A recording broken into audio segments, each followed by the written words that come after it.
एकछिन है छोप्नुहुन्छ आन्तरिक वातावरण भनेको यो छ होइन। यसमा चाहिँ अब हाम्रो चाहिँ टोटल 6वटा पेज छ। म सरसर्ती वाचन गर्दै जान्छु, पछि केही भयो हजुरबाट पृष्ठ प्रसङ्ग भइहाल्छ। सुरु गर्छु। आन्तरिक वातावरणमा को सदस्यको अवस्थामा सदस्यको आर्थिक सामाजिक सांस्कृतिक पेसा व्यवसायको अवस्था भन्ने छ। यसमा चाहिँ यहाँ देख्न सक्नुहुन्छ सदस्यको अवस्था, सहकारीको सदस्यको अवस्था चाहिँ कस्तो छ भन्दा हाम्रो यस ओम बहुद्देश्यीय सहकारी संस्था लिमिटेडमा रहेका सेयर सदस्यको आर्थिक अवस्था मिश्रित रहेको छ। सेयर सदस्यको आर्थिक अवस्था मिश्रित त थाहा पाइहाल्नुभयो होइन। अब हाम्रो समाजमा चाहिँ एकै वर्गका त विश्वमा कोही पनि हुँदैनन्। धनी गरिब निम्न आय भनौँ न, अझ शब्द आकलन त्यो खालको छ। सामाजिक अवस्था समाजमा एक आपसमा एकता सहयोग सद्भाव र विश्वास वृद्धि हुँदै गएको छ। देखाएको छौँ हामीले चाहिँ आर्थिक माथि थियो भने सामाजिक चाहिँ अब मिलेर बस्ने होइन, एक आपसमा सहयोग सद्भाव भइ नै हाल्यो, अझ विश्वास वृद्धि हुँदै गएको छ।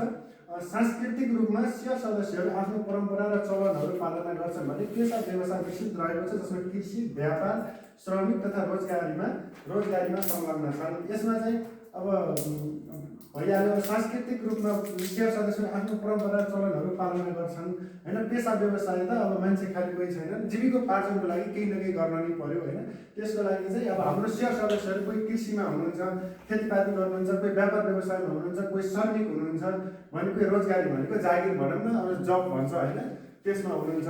यसरी अर्को चाहिँ खमा सुशासनको अवस्था अन्तर्गत संस्थामा रहेको कार्यविधिहरू, संस्था सञ्चालन नियमावली, जस्तो हाम्रो यस ओम बहुद्देश्यीय सहकारी संस्था लिमिटेडमा चाहिँ कार्यविधिहरू अथवा संस्थामा रहेका कार्यविधिहरू त्यहाँ के छन् त, त्यो अन्तर्गत चाहिँ संस्था सञ्चालन नियमावली, कर्मचारी नियमावली अनि सञ्चालन समितिका पदाधिकारीहरूको सेवा सुविधा सम्बन्धी कार्यविधिहरू रहेको छ।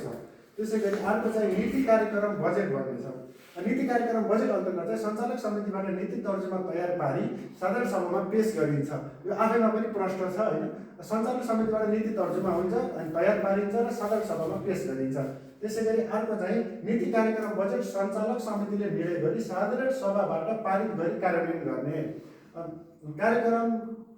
नीति कार्यक्रम बजेट सञ्चालक समितिले निर्णय गर्छ। त्यसपछि हाम्रो साधारण सभा हुन्छ वर्षको एकपल्ट, त्यो साधारण सभामा लगी पारित गरेर चाहिँ पारित भएपछि त स्वत कार्यान्वयन हुने भइहाल्यो, कार्यान्वयन गर्ने गरिन्छ।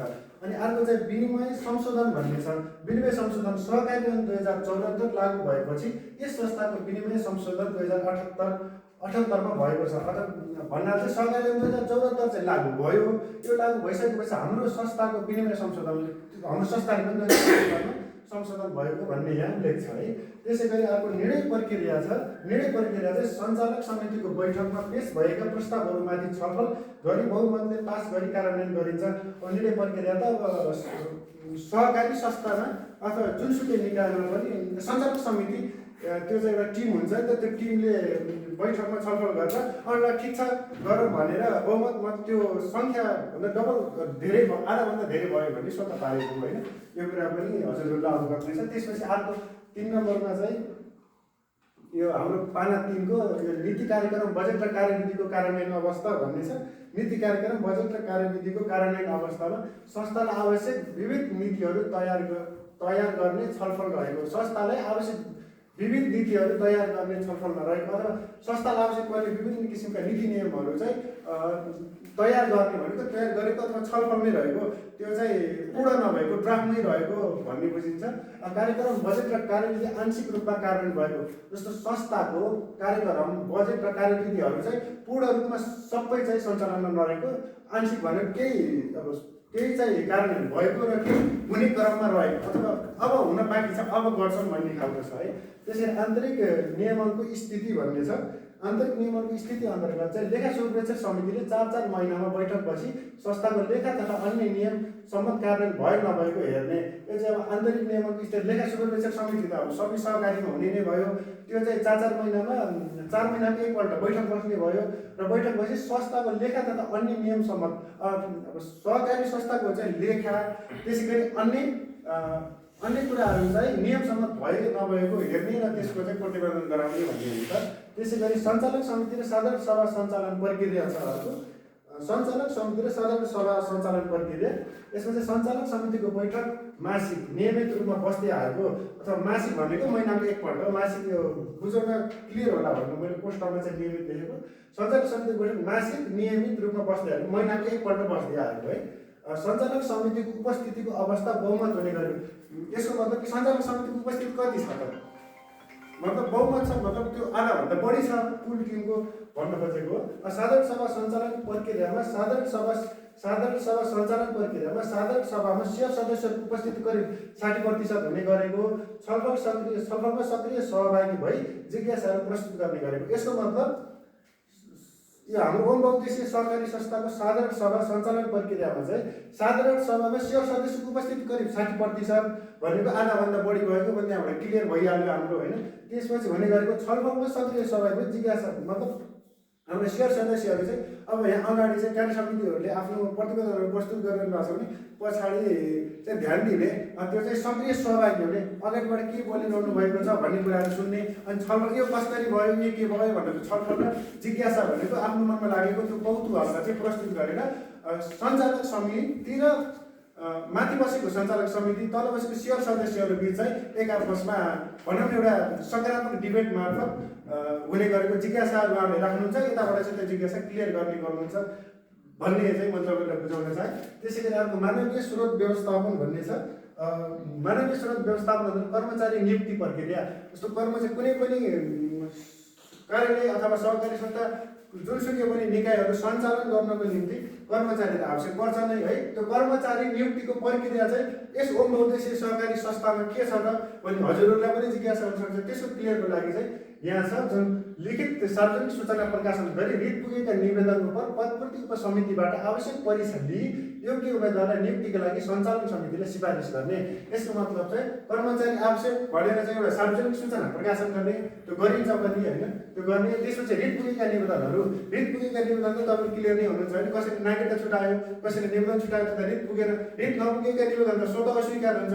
त्यसरी रिट पुगेका चाहिँ यो उम्मेदवारहरू जुन क्यान्डिडेटहरू हुन्छन् उनीहरूलाई चाहिँ यो उपसमिति यो पदपूर्ति उपसमितिबाट आवश्यक परीक्षा अथवा लिखित मौखिक प्रयोगात्मक होइन अन्त हुन्छ ती खालको परीक्षा दिए त्यो परीक्षामा उत्तीर्ण भएका योग्य उम्मेदवारलाई नियुक्तिको लागि सञ्चालक समितिलाई चाहिँ यो पदपूर्ति उपसमितिले सिफारिस गर्छ।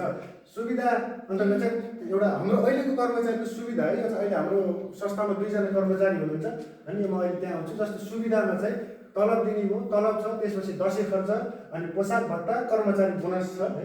त्यसपछि कर्मचारी सङ्ख्या चाहिँ हाम्रो अहिले यस सहकारीमा चाहिँ 2 जना कर्मचारी हुनुहुन्छ। क्षमता र दक्षता अन्तर्गत चाहिँ क्षमता अभिवृद्धिका लागि समय समयमा कर्मचारीलाई प्रशिक्षण आवश्यक रहेको। अहिले चाहिँ समय एआईको छ होइन, सूचना प्रविधिको समय छ। हामीलाई थाहै छ होइन, हामीले 21औं शताब्दी भनेका छौँ। अझै पनि कलमले त्यो रजिस्टरमा लेखेर बचत सङ्कलन गर्ने चाहिँ यो परिपाटी छ नि त। यसलाई चाहिँ भनौँ न निर्मूल हटाउन अथवा यसको सट्टामा चाहिँ अब सफ्टवेयरहरू कम्प्युटर ल्यापटप मार्फत प्रविधिको प्रयोग ल्याउनको लागि चाहिँ कर्मचारीहरूलाई क्षमता अभिवृद्धिको लागि समय समयमा प्रशिक्षण आवश्यक रहेको भन्ने उल्लेख गरिएको छ। त्यसैले लेखा व्यवस्थापनमा चाहिँ लेखा व्यवस्थापन खाता मार्फत सञ्चालन रहेको। यो चाहिँ अलिकति नबुझ्न सक्नुहुन्छ होइन। यो हामीले पनि धेरै दिमाग खियाएर देख्यौँ। लेखा व्यवस्थापन सहकारीमा अहिले व्यवस्थापन कस्तो छ त, जस्तो तपाईँ चाहिँ ऋण लिन जानुभयो, बचत गर्न जानुभयो, खाता खोल्न जानुभयो, त्यो प्रक्रिया के छ भन्दा जस्तो अहिले त मोबाइल ब्याङ्किङको छ होइन, मोबाइलबाट त्यो एप्स खोल्यो जस्तो हाम्रो ब्याङ्कको छ नि त सहकारी भन्दैन, हामी त ब्याङ्कको चलाइरहेको छ, हाम्रो यहाँ सहकारीको त छैन अथवा भनौँ न हाम्रो सहकारीको छैन, खाताबाटै छ। जस्तो तपाईँ बचत गर्न जानुभयो, अब अनलाइनबाट सफ्टवेयरमा डटले 1000 रुपियाँ बचत गर्यो भन्न चाहिँ त्यो सिस्टम हुन्थ्यो होला। हाम्रो चाहिँ रजिस्टरमा चाहिँ लेख्ने सिस्टम छ। यसको खाता चार खाता हो कि के हो? चार खाता सिस्टमै छ। चार खाताबाट त्यो हो अर्को चाहिँ लगाएको चाहिँ सिस्टम छ। यो चार खाता सिस्टम त यति गाह्रो हो कि पहिला सुरुमा त मैले बुझ्नु खोजेँ त्यसको अहिले व्याख्या होइन कि खाता त खाता चार खाता अरू खाता लेजर प्रयोग गर्नु कि चार खाता प्रयोग गर्नु? चार खातै हो। मुख्य खाता चार खातै हो। अब त्यो अरू साइकल त्यसपछि हामीले वित्तीय व्यवस्थापन तथा स्रोत परिचालन भन्ने छ। यो वित्तीय व्यवस्थापन तथा स्रोत परिचालन अन्तर्गत चाहिँ सेयर बचत सङ्कलन, एउटा सेयर भयो, अर्को बचत सङ्कलन उल्लेखनीय वृद्धि भइरहेको हो। तर सोको अनुपातमा ऋण लगानी नसकेको कारणले तरलता वृद्धि भएको। यसको मतलब के भने सेयर पनि खरिद बिक्री राम्रै भइरहेको छ, बचत पनि राम्रो पोजिटिभमै छ, तर जति सेयर खरिद भयो जति बचत भयो त्यसको अनुपातमा चाहिँ ऋण लगानी गर्न सकिएन। त्यस कारणले तरलतामा वृद्धि भएको छ। अनि भाका लागेको कर्जा केही मात्रामा रहेको असुविधा लागि ताकेता गरिरहेको अवस्था छ।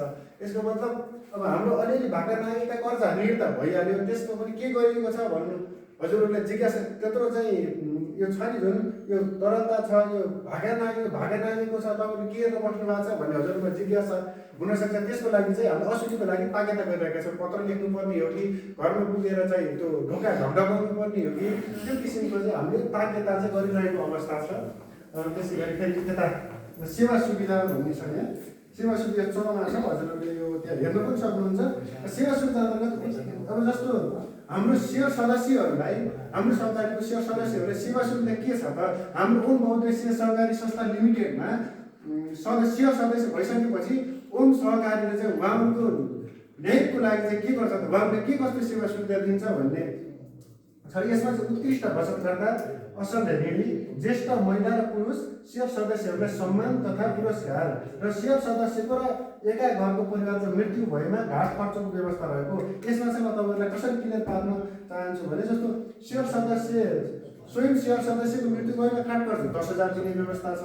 त्यसै गरी एका घरको परिवार अथवा सेयर सदस्य मानव बुवा हुनुहुन्छ भने उहाँको एका घरको परिवारको चाहिँ मृत्यु भयो भने घाट खर्च 3,000 रुपियाँ दिने व्यवस्था रहेको छ। त्यसपछि अर्को के छ भन्दा उपसमिति र सल्लाहकार। उपसमिति र सल्लाहकार चाहिँ हजुरहरूको चाहिँ क्लियरली हुनुहुन्छ होइन। उपसमिति अन्तर्गत चाहिँ लेखा सुपरिवेक्षक समिति, त्यसपछि ऋण उपसमिति, अनि शिक्षा उपसमिति, त्यसपछि सामान खरिद उपसमिति। यसै अनुसार अर्को चाहिँ आवश्यकताको आधारमा पुनः हामीले अरू कुनै उपसमिति पनि गठन गर्न सक्छौँ। त्यसै गरी सल्लाहकारमा चाहिँ 3 सदस्यीय सल्लाहकार रहने व्यवस्था रहेको छ, जुन सल्लाहकार हिजो पनि यहाँ भएको थियो हजुरहरूले त्यो पनि क्लियर नै छ होइन। त्यसै गरी अर्को चाहिँ व्यवस्थापन सूचना प्रणाली छ। व्यवस्थापन सूचना प्रणाली अन्तर्गत चाहिँ सामाजिक सञ्जाल मार्फत म्यासेन्जर ग्रुप र संस्थाको फेसबुक आइडी। अब अलिक बुझ्नु नहुन पनि सक्छ होइन। हामीले चाहिँ व्यवस्थापन सूचना प्रणाली भन्नाले संस्था सेयर सदस्य तथा सञ्चालक समितिहरू जुन हामी छौँ नि, जुन यो हलमा देशमा छौँ, के छ सूचना प्रणाली, कसरी सूचना दिने, सहकारीका सूचनाहरू जस्तो बैठक बस्नु पर्यो भने पहिला त घर घर जाने व्यवस्थाको छ कि फोन गर्दा भन्ने व्यवस्थाको छ, त्यसलाई चाहिँ हामीले के गरेका छौँ भन्दाखेरि सामाजिक सञ्जाल मार्फत मेसेन्जर ग्रुप। अनि अर्को चाहिँ हाम्रो ओम कर्पोरेट भन्ने चाहिँ एउटा फेसबुक आइडी छ सहकारीको, त्यो सहकारी मार्फत पनि हामीले त्यहाँबाट पनि सूचना सम्प्रेषण गरिरहेका छौँ होइन। त्यसपछि यो भयो अनि भइहाल्यो। त्यसपछि सेयर सदस्य र संस्थाको फेसबुक आइडी भयो। अनि शिक्षा तालिम र अध्ययन भ्रमण छ। शिक्षा तालिम र अध्ययन भ्रमणमा चाहिँ सेयर सदस्य र सम्भावित सेयर सदस्यलाई समय समयमा तालिम दिने र अध्ययन भ्रमण गर्ने गरेको। यसको मतलब चाहिँ सेयर सदस्य अनि सम्भावित भनेको अब हाम्रो सहकारीको कार्यक्षेत्र कहाँ छ त, कुन क्षेत्रमा चाहिँ हाम्रो ओम बहुउद्देश्य सहकारीको सेयर सदस्य अलिकति कम हुनुहुन्छ त्यहाँ चाहिँ सम्भावित। अब हामी त्यहाँ गएर सहकारी शिक्षा तालिम दियो भने अलिकति बढ्नुहुन्छ कि हामीले त्यो सम्भावितमा राख्यौँ। त्यसैले सेयर सदस्य र सम्भावित सेयर सदस्यलाई समय समयमा तालिम दिने र हाम्रो यो जुन समिति छ यसलाई चाहिँ समय समय अध्ययन भ्रमण गर्ने गरेको छ। जुन हजुरहरूलाई पनि थाहा छ, हामी गत साल चाहिँ हाम्रो चाहिँ सह अध्यक्ष रहेको हाम्रो पहुँच लगायत घोराइदा तुलसीपुरका अन्य विविध सहकारीमा पनि भ्रमण गरेर आएका थियौँ। त्यसमा हामीले धेरै कुराहरू सिक्न पाएका थियौँ। हामी त्यहाँ गएको कारणले आज सर हामीले कहाँ हाम्रो फेरि परिचय हुन पायो होइन, यो एउटा पोजिटिभ कुरा हो।